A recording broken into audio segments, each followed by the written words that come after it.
সম্প্রতি সময়ে দক্ষিণী চলচ্চিত্রের দর্শকপ্রিয় তারকাদের মধ্যে অন্যতম ইয়াশ। কেননা এই তারকা কেজিএফ চলচ্চিত্রে অভিনয় করার মাধ্যমে রাতারাতি দর্শকদের কাছে তারকা খ্যাতি অর্জন করেন। তাই তো বলাই বাহুল্য যে সম্প্রতি সময় দর্শকদের কাছে দর্শকপ্রিয়তার শীর্ষে রয়েছেন এই তারকা। বাই দ্য ওয়ে, আগামী দিনে এই তারকাকে অভিনয় করতে দেখা যাবে টক্সিন চলচ্চিত্রে।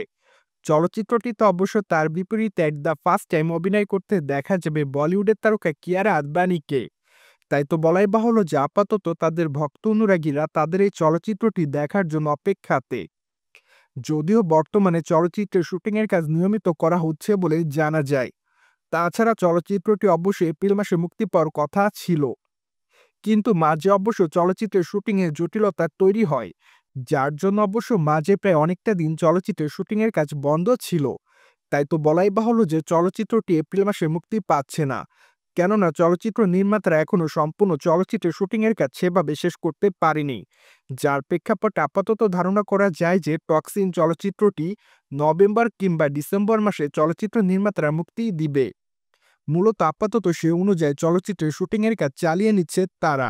বাই দ্য ওয়ে, সম্প্রতি টক্সিন চলচ্চিত্রের বিষয়ে জানা যায় নতুন আরেকটি আপডেট। কেননা বর্তমানে জানা যায় যে গোয়াতে চলচ্চিত্রের আইটেম গানের শুটিংয়ের কাজ করা হয়েছে। মূলত একটানা 7 দিন সেখানে গানের শুটিংয়ের কাজ করা হয়েছে বলে জানা যায়। তাছাড়া সেখানে একসঙ্গে উপস্থিত ছিলেন ইয়াশ এবং কিয়ারা আদবানি। তাই তো বলাই বাহুল্য যে চলচ্চিত্রের আইটেম গানে হয়তো এই দুই তারকাকে কোমর দুলাতে দেখা যাবে, যা অবশ্য দেখার জন্য আপাতত তাদের ভক্ত অনুরাগীরা খুব এক্সাইটেডমেন্টের মধ্যেই রয়েছে। কেননা চলচ্চিত্রটি মূলত বিগ বাজেটের একটি চলচ্চিত্র হবে। তাই তো বলাই বাহুল্য যে চলচ্চিত্রটির বাজেট অলমোস্ট 300 কোটি রুপির কাছাকাছি। তার মানে তো বোঝাই যাচ্ছে চলচ্চিত্র নির্মাতারা চলচ্চিত্রটি আসলে খুবই বড় আকারে নির্মাণ করবেন। তাছাড়া চলচ্চিত্রটিতে কিয়ারা আদবানি ছাড়াও আরও অভিনয় করতে দেখা যাবে নয়নতারাকে। পাশাপাশি অবশ্য হুমা কুরাইশিয়াকে অভিনয় করতে দেখা যাবে বলে জানা যায়।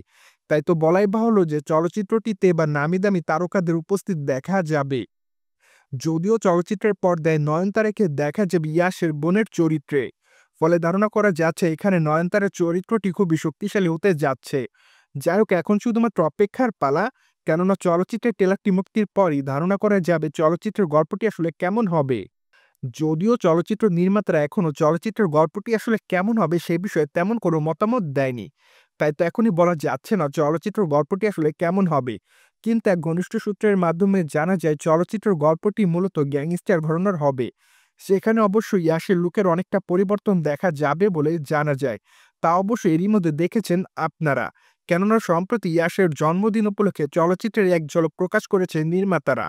সেখানে অবশ্যই ইয়াশের প্রথম ঝলকই দেখা যায়, যা অবশ্য প্রকাশ্যে আসার পর ইয়াশ ভক্তদের কাছে ব্যাপক আকারে নজর কাড়ে।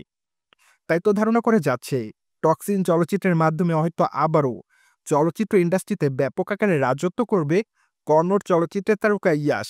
সো ভিউয়ার্স, আপনি কি ইয়াশের টক্সিন চলচ্চিত্রটি দেখার জন্য অপেক্ষাতে? তাহলে অবশ্যই আমাদের কমেন্ট বক্সে জানাতে ভুলবেন না। And subscribe our channel for more update.